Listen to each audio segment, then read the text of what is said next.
بعد ہمارے مہمان خصوصی ذیل شخصیت جناب شیخ ہاشم مدنی صاحب سے میں درخواست کرتا ہوں کہ آپ اپنے مواعظ حسنہ سے نوازیں. جزاک اللہ.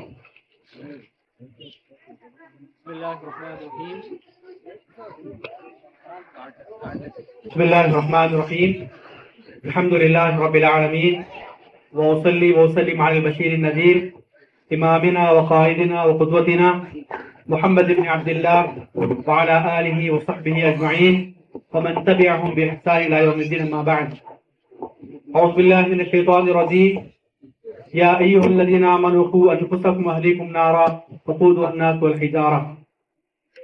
اسٹیج پر جلوہ افروز علماء کرام، عزیز طلبہ، مہمانان اعظام، خواتین اسلام، السلام علیکم ورحمۃ اللہ وبرکاتہ. شہر دھارواڑ کے اس عظیم الشان پروگرام میں شرکت کر کے بڑی مسرت اور خوشی ہوئی. ویسے ہم لوگ اس شہر کے بارے میں سنا کرتے تھے کہ شہر دھارواڑ عصری علوم کے لیے بہت مشہور معروف ہے. یہاں پر بہت سی یونیورسٹیاں ہیں، بہت سے کالجز ہیں. یہاں تک کہ مختلف ممالک کے لوگ، مختلف ممالک کے طلباء مختلف علوم و فنون حاصل کرنے کے لیے یہاں کا دورہ کیا کرتے ہیں، یہاں پہ تعلیم حاصل کیا کرتے ہیں. وہیں پر کچھ افسوسناک بات یہ بھی تھی، جیسا کہ ہم نے یہاں کے اعیان، یہاں کے ذمہ داروں سے سنا کہ اس شہر میں دینی علوم کے حصول کے لیے کچھ مناسب ذرائع نہیں تھے. تو اللہ رب العالمین نے یہاں کے جماعت کے ذمہ داروں کو، جمعیت کے ذمہ داروں کو، کچھ اور نوجوانوں کو توفیق بخشی کہ انہوں نے دن بدن مختلف مراحل میں مختلف تعلیمی مراحل قائم کیے. تو نصیحہ انسٹیٹیوٹ اس اعتبار سے قابل ستائش ہے. اللہ رب العالمین اس ادارے کو دن دگنی رات چوگنی ترقی عطا فرمائے اور اس ادارے سے اسلام اور مسلمان پیدا فرمائے. محترم سامعین، مجھے جس عنوان کے تحت آپ کے سامنے کچھ کہنا ہے وہ ہے تعلیم کے ساتھ ساتھ تربیت کی ضرورت کیوں ہے. محترم سامعین، ہم لوگ قرآن کریم کو مطالعہ کرتے ہیں، احادیث نبویہ کا مطالعہ کرتے ہیں، سلف صالحین رحمہ اللہ کی سوانح حیات پڑھتے ہیں اور 1400 سالہ تاریخ پڑھتے ہیں. تو پتہ چلتا ہے کہ مذہب اسلام میں جہاں تعلیم واجب ہے، تعلیم ضروری ہے، تعلیم کے ساتھ ساتھ اسلامی تربیت کا ہونا بہت ضروری ہے. ویسے ہم نے ابھی کافی علماء اکرام کی زبانی، علماء اکرام حفظہ اللہ کی زبانی علم کی اہمیت کے تعلق سے کافی باتیں سنی، اور علم کی اہمیت کے تعلق سے جو کچھ اسٹیج پر کہا گیا اس کا ایک بڑا حصہ علماء کرام پر صادق آتا ہے کہ علماء کرام، علماء کی ایک جماعت، ہر شہر کی، ہر علاقے کی ایک جماعت ایسی ہو جو طلب علم کے لیے، تفقہ فی الدین کے لیے، اسلامی عقائد، تفسیر، حدیث، فقہ اور اسلامی تاریخ کو پڑھنے کے لیے پہلے اپنے علاقے میں علم حاصل کرے، پھر دنیا میں موجود مختلف علاقوں میں موجود علماء کا دورہ کرے، مدارس کا دورہ کرے، جیسا کہ ہمارے سلف رحمہ اللہ کیا کرتے تھے. تو ہماری جو تقریریں پیش کی علماء کرام کی زبانی، اس کا ایک بڑا حصہ علماء کرام سے متعلق تھا.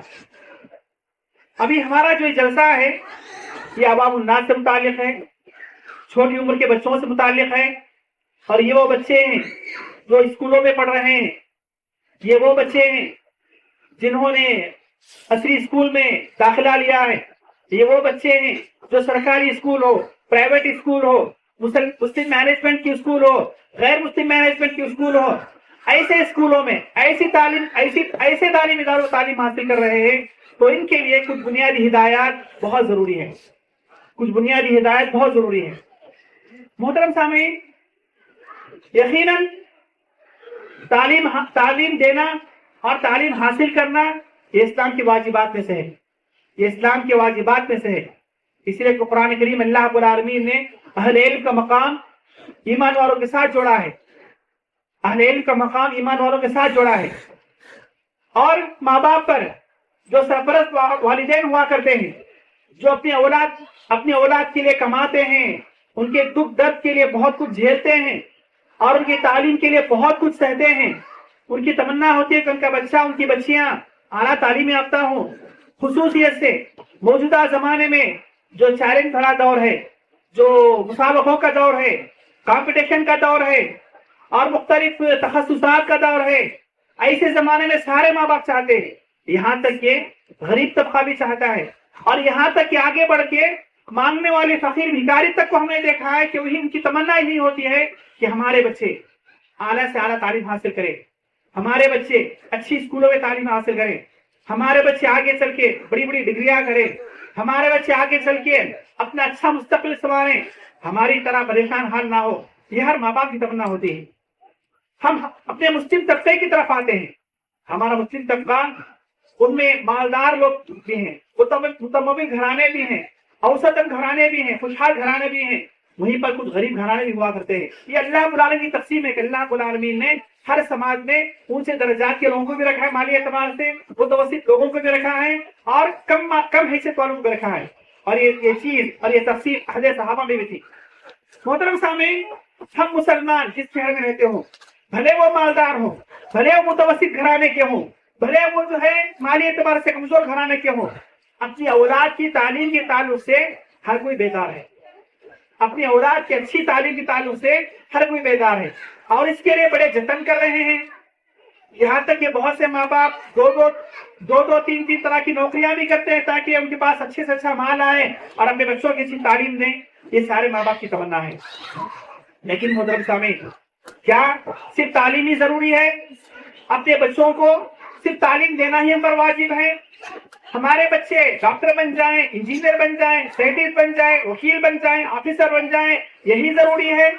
اسلام نے جو ہم پر واجب قرار دیا ہے اس کا یہی تقاضا ہے کہ اپنے بچوں کو صرف اسکول کی تعلیم دے دیں, کالج سے تعلیم دے دیں, یا اس کے ساتھ ہم ماں باپ پر, سرپرستوں پر کچھ اور بھی واجبات ہیں؟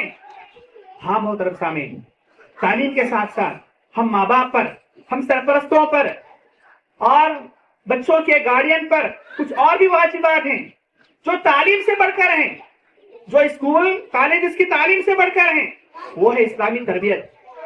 وہ ہے اسلامی تربیت کہ ہمارے بچے ضرور تعلیم حاصل کریں, ڈاکٹر بنے, انجینئر بنے, ڈگریاں کریں, اعلیٰ تعلیم یافتہ بنے, لیکن اس کے ساتھ ساتھ بلکہ اس سے پہلے اچھے مسلمان بنے.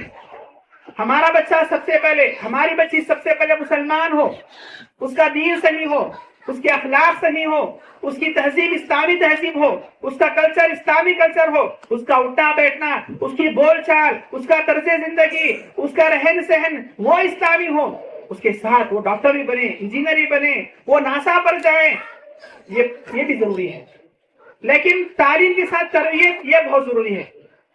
ایک اور بات آپ بتاتا ہوں, موجودہ زمانے میں جتنے تعلیمی ادارے ہیں, جتنے بھی تعلیمی ادارے ہیں, بھلے وہ سرکاری ہو یا کانوینٹ کے ہوں یا عیسائی مشنری کے ہوں یا بہت سے مسلم مینجمنٹ کے اسکول ہوں, وہاں پر الحاد کی تعلیم دی جاتی ہے, زندقہ کی تعلیم دی جاتی ہے, ایک انسان کو دین سے دور ہونے کی تعلیم دی جاتی ہے, انسان کو باور کرایا جاتا ہے, طلبا کے دل و دماغ میں بات بٹھائی جاتی ہے کہ بس دنیا ہے, بس دنیا کمانا ہے, دنیا بنانا ہے, اپنا مستقبل اچھا بنانا ہے, اپنے کیریئر کو خوشنما بنانا ہے. یہ دین, یہ مذہب, اس سے تمہیں دور رہنا ہے, ورنہ یہ دین تمہارے بیچ میں آ جائے گا, دین تمہارے ترقی کے آڑے آ جائے گا, رکاوٹ بن جائے گا. اس طرح کی تعلیم دی جاتی ہے. اور یہ حقائق ہے. کوئی ادارہ اس کو کھلا مانتا بھی ہے, کوئی اس کا انکار بھی کرتا ہے, لیکن حقائق نہیں ہے کہ جو موجودہ تعلیمی ادارے ہیں وہ ایک انسان کو, ایک طالب کو, ایک لڑکا لڑکی کو دین سے دور کرتے ہیں. بھلے وہ کسی بھی مذہب کا ماننے والا ہو, وہ عیسائی ہو یا غیر مسلم ہو, وہ ہندو ہو, وہ مسلمان ہو, تعلیمی پالیسی اسی طرح پہ بنائی گئی ہے, اسی نہج پر بنائی گئی ہے. مختلف علماء کے پاس, صلحاء زہاد کے پاس, اللہ والوں کے پاس تربیت کے لیے بھیجا کرتے تھے. وہ بادشاہ تھے, خلیفہ تھے, رائل فیملی تھی, شاہی خاندان تھا, لیکن ان بادشاہوں کے دل و دماغ میں یہ چیز رچ بس گئی تھی کہ ہمارے بچوں کی تعلیم کے ساتھ ساتھ تربیت بھی ضروری ہے. میں آپ کو واقعہ سناتا ہوں. عمر بن عبدالعزیز رحمہ اللہ, کون نہیں جانتا, عمر یہ خلیفہ تھے, بہت مشہور معروف خلیفہ تھے, ان کی بڑی خدمات ہیں, انہوں نے خلافت جو کی علی منہاج النبوہ کی, بڑے اللہ والے انسان تھے, اور عموی خلیفہ بھی بنے, خلافت بنی امیہ کے خلیفہ بھی بنے تھے. ان کے باپ عبدالعزیز, ان کے دادا مروان, اور ان کے سسر یعنی چچا ان کے چچا بھی عبد الملک بن مروان وہ بھی بادشاہ. ان کے تعلق سے تاریخ کتابوں میں آتا ہے کہ وہ خوش نصیب آدمی تھے جن کے باپ بھی خلیفہ, جن کے دادا بھی خلیفہ, اور اسی طرح جو ہے باپ بھی خلیفہ, بیوی بھی, چاروں کے چاروں سالے خلیفہ. شاعر ایک تعلق نے کہا کہ بنت الخلیفہ والخلیفۃ جدوها اخت الخلائق والخلیفۃ بعلوها. بڑے عظیم الشان شخصیت کے مالک, بڑی عظیم الشان شخصیت کے مالک تھے. ان کی والد عبدالعزیز نے یہ جب چھوٹے تھے ان کی تربیت کے لیے, ان کو نیک بنانے کے لیے مدینہ روانہ کر دیا تھا ایک مشہور محدث, ایک مشہور تابعی صالح بن کیسان کے پاس. 1500 کلومیٹر کے فاصلہ دمشق سے لے کر مدینہ, اور باپ نے اپنے بچے کو, اپنے لختے جگر کو صرف اسلامی تعلیم و تربیت کے لیے, نیک مسلمان بنانے کے لیے دمشق سے مدینہ روانہ کیا. اور صالح بن کیسان کی تربیت میں رہ رہے تھے عمر بن عزیز, اور بڑی اچھی تربیت پا رہے تھے. تاریخ میں لکھا ہے کہ ایک مرتبہ عمر بن عزیز عشاء کے نماز تھوڑا تاخیر سے آئے. صالح بن کیسان نے پوچھا کہ کیوں تاخیر ہوئی؟ تو عمر نے کہا, چھوٹے بچے تھے 10-12 سال کی عمر کے تھے, کہا کہ میں بال بنا رہا تھا جس کی وجہ سے نماز میں آنا تاخیر ہو گئی. تو اسی وقت صالح بن کیسان جو کہ مربی تھے دمشق کو خط لکھ کر بھیجا کہ تمہارے فرزند, کہ آپ کے فرزند بال بنانے کی وجہ سے عشاء کے نماز تاخیر سے پہنچے ہیں, جو تربیت پہ بہت بڑا خلل ہے. دیکھیے استاد بھی کیسا نیک, استاد کو بھی اپنے بچوں کی تربیت کی کیسی فکر, اور ماں باپ کو بھی اپنی اولاد کی تربیت کی کیسی فکر ہے. جیسے ہی دمشق میں بات پہنچی کہ ان کے بیٹے عشاء کی نماز کو تاخیر سے پہنچے بال بنانے کی وجہ سے, عبدالعزیز نے دمشق سے حجان کو مدینہ روانہ کیا کہ جاؤ میرے بچے کے سر کے بال مون دو. آج کیا حال ہے, اگر ماں باپ کو اساتذہ کی طرف سے, اسکول مینجمنٹ کی طرف سے کسی غلطی کی شکایت کی جاتی ہے بچوں کی, یا ایک مار دیا جاتا ہے, یا کچھ سخت و سست کہہ دیا جاتا ہے, ماں باپ لڑنے کے لیے آ جاتے ہیں. تو یاد رکھیے محترم سامعین, ہمارے بچوں کی تعلیم کیسے ہوگی؟ یاد رکھیے ماں باپ کے لیے, ماں باپ اپنے بچوں کو جو سب سے افضل جو تحفہ دے سکتے ہیں وہ اسلامی تربیت ہے. صحیح ترمذی کی روایت ہے, مسند احمد کی بھی روایت ہے, شیخ البانی حدیث صحیح قرار دیا ہے. رسول اللہ نے فرمایا صلی اللہ علیہ وسلم, ما نحل والد ولدا افضل من ادب حسن. ایک باپ اپنے بچے کو اچھے سے اچھا تحفہ جو دے سکتا ہے, اچھے سے اچھا تحفہ جو دے سکتا ہے وہ اچھی تربیت ہے. تعلیم بھی ضروری ہے, تعلیم کے ساتھ ساتھ تربیت بھی ضروری ہے. اور یاد رکھیے وہ ماں باپ جو اپنے بچوں کی تعلیم کی تو فکر کرتے ضرور ہیں, تربیت کی فکر نہیں کرتے کہ ان کا بچہ اچھا مسلمان ہو, ان کے بچے کی تہذیب اسلامی ہو, ان کے بچے کا رہن سہن, بول چال, چال ڈھال, اس کا رہنا سہنا, اٹھنا بیٹھنا, کھانا پینا اسلامی ہو.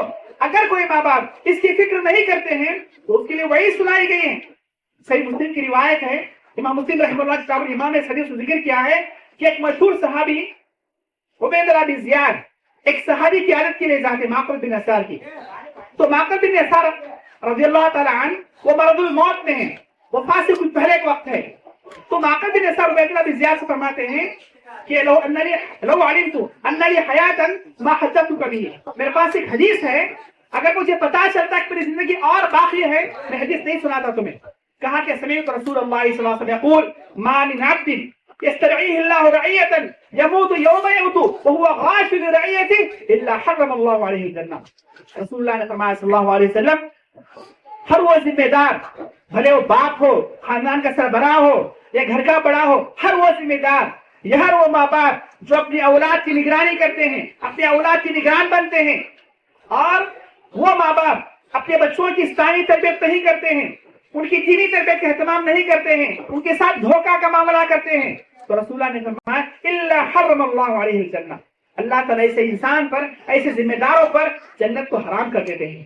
تو محدثین حدیث کی شرح میں لکھتے ہیں کہ یہ جو ذمہ دار ماں باپ بھی ہیں, گھر کے ذمہ دار بھی ہیں, خاندان کے ذمہ دار بھی ہیں, ملک کا سربراہ بھی ہوا کرتا ہے, بادشاہ بھی ہوا کرتے ہیں, الغرض بچوں کی جو بھی ذمہ دار ہوں گے, جو بھی گارڈین ہوں گے, یہ ان پر واجب ہے کہ اپنے اولاد کی صحیح اسلامی تربیت کیا کریں. محترم سامعین, اولاد کی تربیت ماں باپ اساتذہ کے ساتھ ماں باپ پر واجب ہے. یاد رکھیے عموماً یہ ذہنوں میں آ گیا ہے مسلمانوں کے کہ ہمارا کام بچوں کو اسکول کالجز میں ڈال دینا, تعلیمی اداروں میں بھیج دینا, ماہانہ کی فیس پے کر دینا ہے. نہیں محترم صاحب, یہ آپ کی ذمہ داری ضرور ہے, ماں باپ کی ذمہ داری ضرور ہے, لیکن ایک اور بڑی ذمہ داری یہ بھی ہے کہ ماں باپ اپنے بچوں پر نگاہ رکھے کہ ہمارا بچہ کیا پڑھ رہا ہے کیا نہیں پڑھ رہا ہے، ہمارے بچے کی تعلیم کیسی ہے، ہمارے بچے کی تربیت کیسی ہے، ہمارے بچے کی دینداری کیسی ہے، ہمارے بچے کا اسلام کیسا ہے، ہمارے بچے کا رہن سہن اٹھنا بیٹھنا بول چال کیسا ہے، وہ اسکول سے آنے کے بعد تعلیمی ادارے سے آنے کے بعد گھر میں کیسے رہتا ہے، نماز کا اہتمام کرتا ہے کہ نہیں، حلال حرام میں فرق کرتا ہے کہ نہیں، بڑے چھوٹوں کی تمیز کرتا ہے کہ نہیں، سچ بولتا ہے یا جھوٹ بولتا ہے، غیبت کرتا ہے یا سچ کہتا ہے، اس بات کا اہتمام کرنا، ان چیزوں کو نوٹ کرنا، یہ ماں باپ کے لیے بہت ضروری ہے۔ ماں باپ یہ سمجھتے ہیں کہ ہمارا کام تو پڑھانا ہے، اساتذہ کام تو پڑھائی کرانا ہے، اساتذہ پڑھائیں گے ضرور، لیکن ان کی نگرانی وہ ماں باپ پر ضروری ہے۔ دیکھیے بچے زیادہ وقت اپنا 2/3 وقت گھر میں گزارتے ہیں، 1/3 وقت اسکول کالجز میں گزارتے ہیں، اور سال کے 365 دنوں میں تقریباً 200 دن وہ اپنے گھر میں گزارتے ہیں، تقریباً 150 دن ہی وہ اسکول اور کالجز میں گزارتے ہیں۔ اساتذہ اپنی ذمہ داری ادا کریں گے ضرور، لیکن زیادہ ذمہ داری ادا کرنا، ان کی نگرانی کرنا، یہ ماں باپ پر واجب ہوا کرتا ہے۔ محترم سامعین، ہمارے بچے، ہماری مسلم نسلیں تعلیم حاصل کریں، ڈاکٹر بنے، انجینئر بنے، ضروری ہے، اسلام کے لیے ساری چیز ضروری ہے، لیکن ساتھ ساتھ وہ مسلمان بھی ہو، جہاں جائیں اپنی اسلامی تہذیب کا مظاہرہ کریں، وہ جہاں جائیں ان کا رہن سہن، ان کا لباس، ان کا اٹھنا بیٹھنا، ان کی بول چال سے اسلام جھلکتا ہو، اسلام کی تصویر نظر آتی ہو، یہ بہت ضروری ہے۔ ہم نے عرب ممالک میں دیکھا ہے کہ وہاں کے لوگ انجینئر بھی ہیں، سائنٹسٹ بھی ہیں، ڈاکٹر بھی ہیں، پائلٹ بھی ہیں، لیکن دین سے سرے منہ انحراف نہیں کرتے ہیں۔ جہاں بھی دین کی بات آتی ہے وہ برمحل ادا کرتے ہیں اس کو۔ میں نے پائلٹوں کو دیکھا ہے کہ وہ نماز کا وقت ہو رہا ہے، وہ اپنے کاکپٹ میں بیٹھ کے نماز پڑھ رہا ہے۔ ہم نے دیکھا ہے کہ اسلام میں کسی عورت مرد کا کسی غیر عورت سے مصاحبہ کرنا حرام ہے۔ ہم نے کتنی مسلمان عربوں کو دیکھا کہ وہ بڑے سے بڑے پروگرام میں بھی کسی عورت سے ہاتھ نہیں ملاتے ہیں، اور کوئی مسلمان لڑکی بڑے سے بڑے آرٹسٹ سے ہاتھ نہیں ملاتی ہے۔ یہ اسلامی تہذیب کو مظاہرہ کرنا ہمارے لیے بہت ضروری ہے۔ اکبر آبادی نے کہا تھا، خاص کر لڑکیوں کے تعلق سے، تم شوق سے کالج میں پڑھو، پارک میں کھیلو، تم شوق سے کالج میں پڑھو، پارک میں کھیلو، جائے سے غباروں میں اڑو اور چھت پہ جھولو، پر ایک سخن بندے عاجز کی رہے یاد، پر ایک سخن بندے عاجز کی رہے یاد، اللہ کو اور اپنے حقیقت کو نہ بھولو۔ آخری محترم سامنے ایک 2-3 منٹ میں بات ختم کر دیتا ہوں۔ اگر ماں باپ اپنے بچوں کو تربیت نہیں دیں گے، اس کے کیا کیا نقصانات ہوں گے؟ ہم نے تقریباً 1 سال سے اخبارات پہ پڑھا ہے، دیکھا ہے، یوٹیوب پر دیکھا ہے، سوشل میڈیا پر دیکھا ہے کہ مسلم لڑکیوں کی بہت بڑی تعداد بھاگ کر غیر مسلم لڑکیوں سے شادی کر رہی ہیں اور مرتد بھی ہو رہی ہیں۔ ایک جائزہ کہتا ہے کہ پچھلے 3.5 اور 4 سال کے درمیان 3 لاکھ کے قریب مسلمان لڑکیوں نے غیر مسلم لڑکوں سے شادی کی ہے۔ 3 لاکھ کے قریب مسلم لڑکیاں غیر مسلم لڑکوں سے شادی کی ہیں، اپنے کالج کے بوائے فرینڈ سے، اپنے علاقے کے لڑکوں سے، اور ان میں سے آدھی تعداد ایسی ہے جو اسلام کو بھی چھوڑ چکے ہیں، مرتد بھی ہو چکے ہیں۔ محترم سامعین، اور جائزہ یہ بھی بتاتا ہے ان میں 80% ایسی لڑکیاں ہیں جو اعلیٰ تعلیم یافتہ ہیں، جنہوں نے ڈگری کی ہے، کالج پڑھا ہے، ڈگریاں لی ہیں، لیکن ماں باپ کی تربیت نہ ہونے کی وجہ سے، ماں باپ کی اسلامی نگرانی نہ ہونے کی وجہ سے یہ لڑکیاں جو ہے اسلام سے بھی روٹ گئی، اسلام سے بھی نکل گئی، غیر مسلموں سے شادی بھی کر لی، ماں باپ کے لیے، خاندان کے لیے، سماج کے لیے اور اس سے آگے بڑھ کر اسلام کے لیے ایک بہت بڑا دھبا چھوڑ کر چلی گئی ہیں۔ یہ ماں باپ کی تربیت سے نہ ہونے کی وجہ سے ہے۔ محترم سامعین، یاد رکھیے، ہم ماں باپ پر اپنی اولاد کی تعلیم کے ساتھ ساتھ جو ضروری چیز ہے وہ تربیت ہے۔ ماں باپ پر ضروری ہے کہ بچوں کو اچھی تعلیم دیں، ماں باپ پر ضروری ہے کہ بچوں کو ایجوکیشن مخلوط تعلیمی اداروں میں ہرگز نہ بھیجیں، ماں باپ پر ضروری ہے کہ اپنے بچوں کی نگرانی کریں کہ ہمارا بچہ، ہماری بچی، اس کے دوست کیسے ہیں، اس کی سہیلیاں کیسی ہیں، وہ کس سے بات کرتے ہیں، وہ کس سے ملتے جلتے ہیں، ان کو کون فون کرتا ہے، کون فون کرتی ہے، اچھی طرح نگرانی کیا کریں۔ اسی طرح موجودہ حالات میں ہم اپنے آپ کو، اپنی آل اولاد کو، خصوصاً ہماری موجودہ نسل کو اسلام کے تعلق سے اتنے ذہین اور حساس بنائیں کہ وہ فطری طور پر، طبیعی طور پر، اندرونی طور پر اسلامی تہذیب ان کے دل میں رچ سے بس جائے، پھر دنیا کی کوئی طاقت انہیں کمزور نہیں کر سکتی ہے۔ یاد رکھیے، دشمنان اسلام، یہود و نصارہ، تمام اسلام دشمن طاقتیں اسلام کو ختم کرنے کے لیے، مسلمانوں کو ختم کرنے کے لیے بڑے بڑے منصوبے بنا چکی ہیں اور بنا بھی رہی ہیں، لیکن اگر مسلمان اسلام پر باقی رہا، اسلامی تہذیب پر باقی رہا، مسلم قومیں، مسلم تنظیمیں، مسلم نسلیں اسلام پر باقی رہیں، دنیا کی کوئی طاقت مسلمانوں کو ختم نہیں کر سکتی ہے. اللہ تعالیٰ کی دعا ہے اللہ تعالیٰ مجھے آپ تمام مسلمانوں کو اسلامی تہذیب کو اپنا توفیق عطا فرمائے. اللہ تعالیٰ تمام ذمہ داروں کو اپنی آل اولاد کی اپنی نسلوں کی اسلامی تہذیب اسلامی تربیت کرنے کو توفیق عطا فرمائے. اللہ تعالیٰ تمام شیطانی وسوسوں سے مکر و فریب سے ہماری حفاظت فرمائے. سبحانک اللہم ربنا وبحمدک واشہد ان لا الہ الا انت استغفرک واتوب الیک. والسلام علیکم ورحمۃ اللہ وبرکاتہ.